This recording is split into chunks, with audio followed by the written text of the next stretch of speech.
Uma relação de amor e afeto surpreendente. Pai e filha recordam hoje do sofrimento dela quando precisava passar horas nas sessões de hemodiálise. O servidor público Estênio relembra que a filha tinha um grave problema renal. Há 10 anos, Tatiana teve que fazer um transplante e Estênio foi o doador. Os dois fizeram a cirurgia e a filha recebeu um rim do pai. Sempre eu falo com minha filha que eu nasci para dar a vida a ela 2 vezes, né? Uma como pai e outra como ser humano, né? Passada uma década do transplante, tudo saiu bem. Tatiana voltou a ter a saúde restabelecida. A mãe dela teve o mesmo problema, mas faleceu antes que fosse possível passar pelo mesmo tratamento que a filha. Tatiana teve um destino diferente. Os 2 rins dela deixaram de funcionar. Hoje ela vive com o rim doado pelo pai. 100% hoje em dia minha vida está estável mesmo. Com saúde, não tem pressão alta, eu tinha pressão alta, por causa do rins que parou. Eu tinha, agora não tem mais diabetes.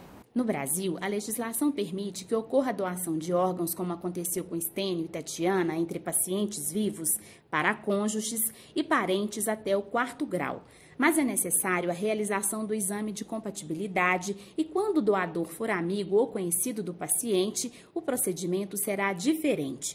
Um comitê do instituto que irá fazer o transplante tem que permitir ou pode pedir autorização judicial.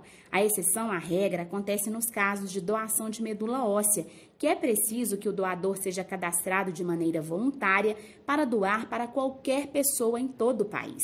Já a doação de órgãos e tecidos de uma pessoa quando ela morre só é permitida após a constatação de um protocolo que identifique a morte cerebral e autorização familiar também. O desembargador Bruno Terra Dias, coordenador do Comitê Estadual de Saúde e superintendente de saúde do Tribunal de Justiça de Minas Gerais, ressalta a importância dessa regra. Morte cerebral, ou seja, ausência de atividade elétrica no cérebro, que deve ser constatada através de exames específicos, não é?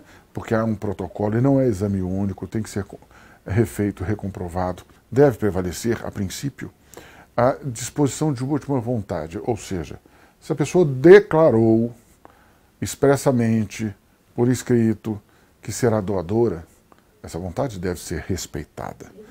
Mas isso não significa que a família, por exemplo, vá se conformar com isso, né? Há uma série de desdobramentos para isso. O último levantamento feito pelo Ministério da Saúde em 2020 mostra que o Brasil tem 46.181 pessoas na fila à espera de um transplante. Em Minas Gerais, o número de pacientes nessa situação chega a 10%. A pandemia da Covid-19 trouxe uma preocupação a mais para quem deseja uma nova chance de vida. Os institutos que atuam no processo de transplantes afirmam que as doações de órgãos e tecidos diminuíram cerca de 50% nesse último ano. O diretor do MG Transplante, Somar Lopes Cansado Júnior, esclarece que outros fatores provocados pela pandemia contribuíram também para essa redução significativa no número de doadores no último ano em Minas Gerais. Todos os pacientes que têm uma suspeita de estarem infectados pelo vírus ou que estejam infectados, eles são automaticamente excluídos da doação. Outra coisa que aconteceu é que, com a restrição de movimentação e com a quarentena que foi imposta à população, o que aconteceu também, as pessoas ficaram dentro de casa. E, com isso, refletiu numa queda muito importante também no número de acidentes e traumas, que também é uma quantidade expressiva dos nossos doadores, são vítimas de acidentes. E, além disso, com esse isolamento social que foi imposto, as pessoas ficaram mais deprimidas, ficaram mais chateadas, não...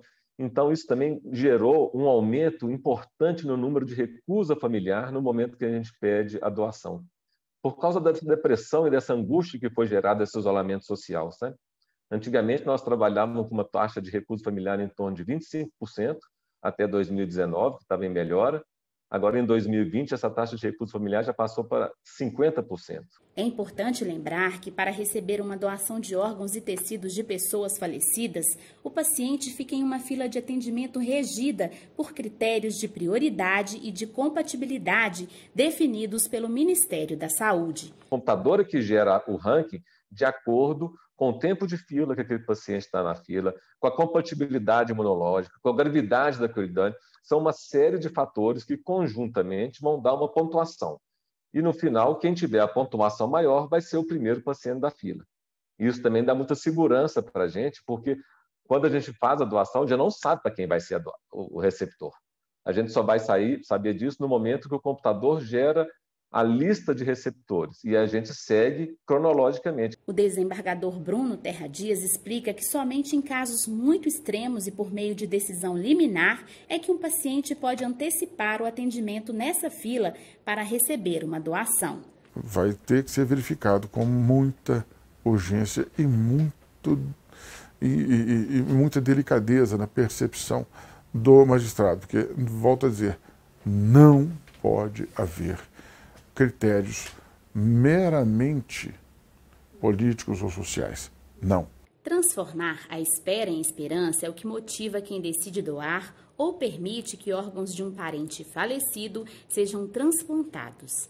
Estênio e Tatiana são exemplos de solidariedade e fé na vida.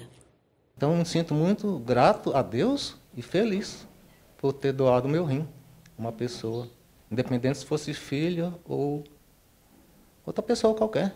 Faria de novo, se eu pudesse. Se um dia, se Deus quiser, se eu for embora, eu vou ser doadora, porque de órgãos de todos os tipos, não é só de rins, mas de coração, todo mundo passa, que a gente vê lá nos hospitais. Então, assim, doa, que isso é vida, é vida.